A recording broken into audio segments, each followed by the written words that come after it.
Welcome to my financial geopolitical from the frontier. Thank you for stopping by. Terribly grateful. My home thoughts are this photograph called Chasing the Milky Way. And there have been a few places where we've seen the Milky Way. Once in Lamu, once we were up in Lewa, you could see it. And it's really a beautiful and innovating sight to see. BBC World Service, no better feeling in the world. I am Gail Davis, overcame illness to win the Olympic gold. I love those stories about people's bravery. And then I like this photograph because it's just so poignant and a sign of our times. Migrant walking near Greek Macedonia border illustrates Europe's abandonment of refugees. Political reflections, Russia and US near de facto alliance in Syria. It's an article in Bloomberg and I put in brackets, who would have thought? Fighters allied with the US and Russia long on opposing sides in the Syrian civil war are both zeroing in on Islamic State's center of gravity. After routing the self-declared caliphate in ancient city of Palmyra March 27 with the help of Russian air power, Syrian army's next major objective is cutting off the terror group's main supply route between Iraq and Syria. Kurdish-led forces backed by the US are also getting closer to ISIS's self-proclaimed capital of Raqqa, raising the possibility of a pincer movement that would bring the US and Russia into a de facto alliance that would have the effect of bolstering Syrian President Assad's hold on power. And really, I mean, if you unpick it, President Putin made a decisive intervention, protected his ally, then turned his guns on ISIS, and really the Americans are not saying much now. But he had to be pretty single-minded in front of a pretty strong propaganda campaign. The Telegraph, Ted Cruz sparks an outcry by quoting Winston Churchill after the Wisconsin primary. Recalling the words of Churchill, he said, "If we open a quarrel between the past and the present, we risk the future." And then quoting Kennedy, the ultra-conservative Texas senator said, "The American people expect more from us than cries of indignation and attack." And then I like this, "We are not here to curse the darkness, but to light the candle that can guide us through that darkness to a safe and sane future." It still applies, doesn't it, really? International markets, this article caught my attention. This startup is predicting the future by decoding the past. When James Shin was working for the CIA as a senior East Asia expert more than a decade ago, he longed for the tools of a weatherman. He wanted to be able to predict that the chance of North Korea test firing a missile within a month was, say, 60%. It remained a fantasy, he says, until now. Shin and his 14-person team at Predator have developed software that numerically describes political volatility and risk. It vacuums up vast quantities of data from online conversations and comments, compares them with past patterns, and spits out a probability. A version of Predator service is accessible on the Bloomberg Professional Service. Shin likens his product to sabermetrics, the statistics-driven baseball strategy popularized in Michael Lewis's Moneyball. By carefully gathering lots and lots of statistics on their past performance from all corners of the internet, we are predicting how a large number of players on a team will bat or pitch in the future, Shin says. And this is a very big thing, machine-driven, carefully calculated risk index. There is no arbitrary scoring by a human analyst, he says.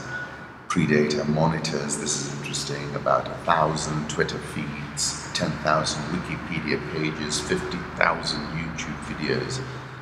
several dozen newspapers and magazines in some 200 countries, covers 300 topics including news, individual companies, the debate over the UK leaving the European Union, and interest rate decisions by central banks. And the point he's making about that is very interesting, and I'll come to it. In Kenya in particular, where a bank has been put into receivership, and there were some criticisms about information being made, sort of rumours being spread on social media, but we do a lot of real-time analysis, and social media is proven a very, very good early warning system. Let's move on to the currency markets. The euro got as high as 114.50 a minute ago, and it's now at 113.83. That was a key level. Dollar index, well, when I looked at it this morning, it was 94.42. The key thing to think about the dollar index is to keep in mind key support is at 93. Japanese yen, now this has been surging, 108.73.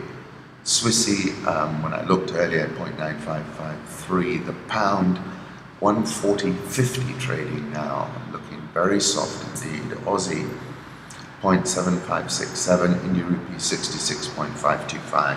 South Korean won, 1156.17. Rial, 364.04. Egyptian pound, 8.87. But remember, the black market rate is at a record low. And the rand, when I looked at it this morning, it's probably come off, was at 15.1142. The yen extended its rise against the dollar. This was Holger from yesterday. My target 105 looks very much within sight now. I'll put up Holger's chart. Obviously, that's a little bit old. We're now at 108.71. But it gives you an idea of the move. Euro dollar, I'm going to put up a 1-year chart. 114.50 you can see is key, is the key area. And we came, tested it, and we backed off pretty sharply. So let's have a look. It might prove exactly that it is very tough resistance to crack. Gold, 12.27.25, feels kind of becalmed of late. It really has to hurdle 12.50 and get going again to get the bulls excited. We had a strong day in oil yesterday. WTI jumped probably as much as 5%. That was on the news that US crude stockpiles dropped from an 86-year high. But you're dropping from an 86-year high, you're still at an 85-year high. So I don't think it's going to make much difference. I think there are lots of shorts in there and they got caught out. I'll put up a 1-year chart. I think you just said it with a stop at 42. This is a WTI chart. Moving on to sub-Saharan Africa, let's go to Angola, where the preacher Jose Kalupeteka, leader of a millenarian sect called the Light of the World, is pictured in this photograph sitting in a court in Huambo in Angola. And Luanda feels very fantasiacal right now. Angola's yellow fever death toll rises to 225. That's the health minister speaking. Estimated 1,600 cases now recorded. Disease had spread to 16 of the country's 18 provinces. Then Reuters is reporting that Angola has opened loan talks with the IMF. Government of Angola is aware that the high dependence of the oil sector represents vulnerability for the public finances and the economy in an extensive way. This is the finance ministry. The government requested the support of the IMF for a supplementary program taking account of the decline in the price of petroleum. Finance Minister Armando Manuel told Reuters in March that Angola had no plans to approach the IMF for loans. Well, in the end, they all have to call Madame Lagarde at the IMF. And surely President Buhari is next. CNN, Eleni Diokos, who's a friend, is reporting oil crash victim Angola asks for IMF for bailout, requested help from the IMF, including an economic program that could be supported by financial assistance. In other words, the country is seeking a bailout. Angola's currency, the kwanza, is down 16% this year, making the country's dollar-denominated debt more expensive to service. wrote about this in August, as you know, 2015, when I said the end is nigh for crude oil and oil producers from Caracas to Luanda, from Rio to Abuja. I said oil-based economies are going to contract, currencies which have already collapsed are going to be routed, and Greek-style austerity will be the order of the day, and the meltdown is coming. 17 killed in clashes in Congo's Brazzaville after disputed elections. 17 people died in clashes that erupted in the wake of President Denis Sassou Nguesso's disputed re-election, according to a government statement. Gun battles broke out on Monday in southern Brazzaville, an opposition stronghold, shattering the relative calm since the March 20 election. 3 police officers, 2 gunmen were killed. That's what the police are saying. The government said former members of the Ninja militia, what a name, you want to be a militia, you want a name like that, I suppose, that fought Sassou Nguesso in a 1997 civil war, raided and set alight military, police and local government offices. 12 assailants and 2 civilians were among the dead. The street, with my conclusions, is a lot more difficult to control in Africa than it ever has been before. And the amount of violence you can bring to bear is not what you could bring to bear. The rating company, this is S&P, cut its growth forecast for this year to 0.8%, in line with that of the central bank from 1.6%. I think it's going to be at 0 in South Africa. South Africa has hired Citigroup for its first dollar bond since 2014, and this ties in with what's been quite a good rally in sub-Saharan African credits.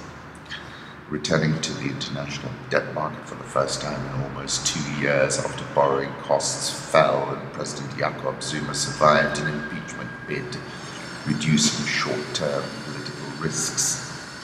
Picked Citigroup, looking to sell a benchmark-sized dollar bond due in 2026, subject to market conditions. Good timing, in my view. Premium investors' demand to hold South African dollar debt has narrowed 145 basis points since touching a 7-year high on January the 20th.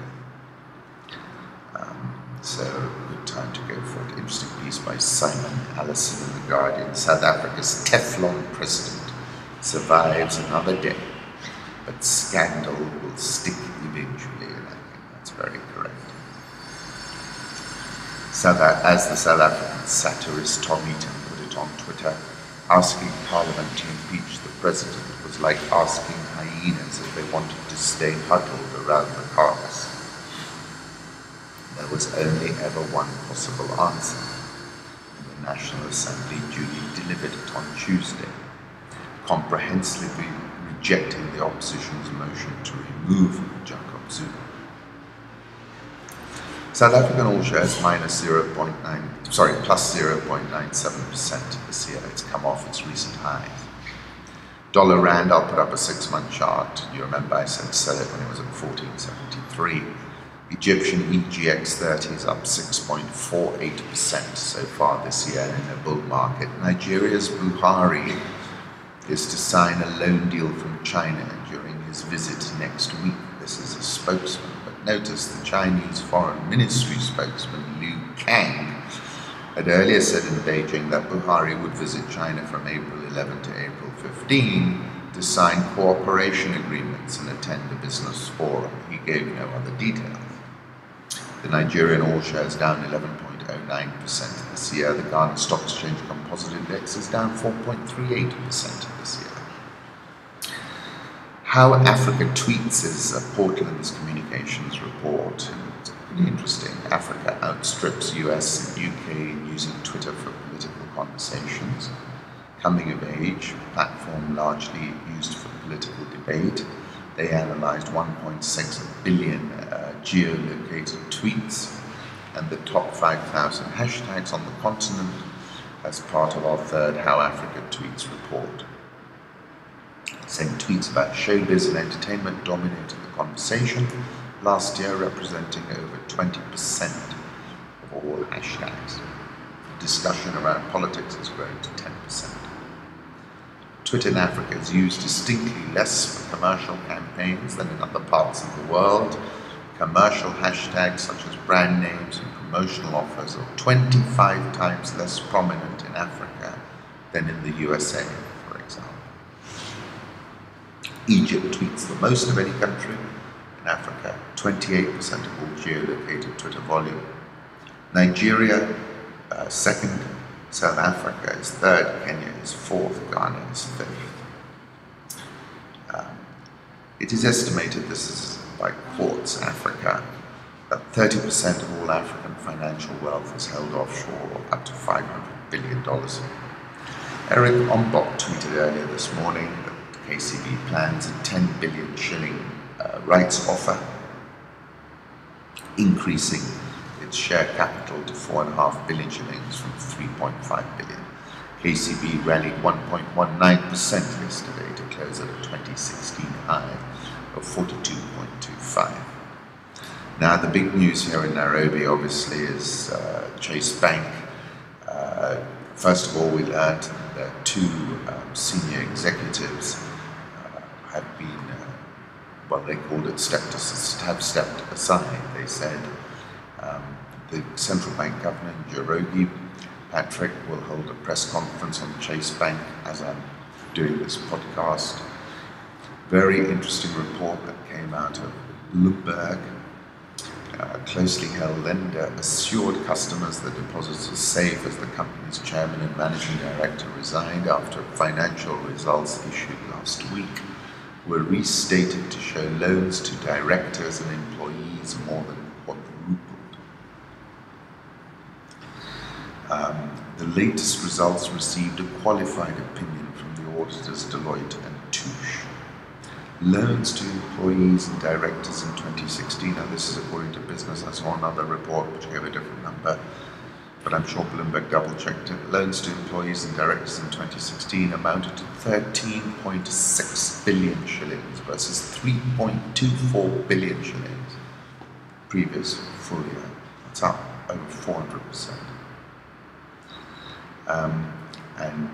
Essentially, if you look at that, and then Kestrel came out with 10.5 billion, so anything above 10.5 billion, the core capital of the bank is 9.6 billion. So essentially they've lent more money to insiders than the entire capital of the bank.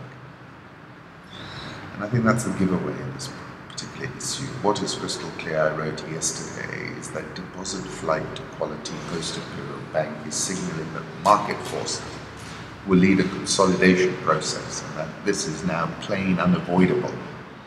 The challenge will be around keeping it orderly. Chase Bank, this is a tweet from yesterday, we would like to reassure you that all is well and update you on the current developments. And then they put out a particular statement. Then, Central Bank issued a news alert, Chase Bank in receivership. Have appointed the Kenya Deposit Insurance Corporation as a receiver for Chase Bank for a period of 12 months. If you want to read the full the press release, it's on Rich Wrap-Ups. But the pertinent point was, they said Chase Bank experienced liquidity difficulties. Consequently, it was not able to meet its financial obligations on 6 April 2016. Kenyan Central Bank Governor says commercial bank lending rates still need to fall. He's not wrong. BOC Kenya reported full year earnings per share declined 35.289%. Revenue was down 8.5%. Profit before tax down 20.24%. Profit after tax down 35.286%. EPS down 35.289%. Total dividend payout maintained. They're saying revenue was down due to increased market competitiveness and due to exchange losses arising from the depreciation of the local currencies. Fuel cost component of electricity costs has been on a downward trend, they're saying, and they've done a new oxygen refining facility. A filling facility which was commissioned in Tanzania during the year. That story about FX losses has been a common refrain across so many companies. Nairobi all shares up 0.81% this year. The NSE 20 closed 0.33% higher at a fresh 2016 high, and has been pretty strong of late. I saw this photo. Tony Trubinsky is the son of an old friend of our family, with his wife Anna, who we know as well, and in this photograph they certainly look happy. So, all the news is really around Chase Bank, and as you know, at the point, if I can just finish off with it, is that what is crystal clear is that you've now got a deposit flight to quality, and in that environment, tier 3 banks are simply not viable.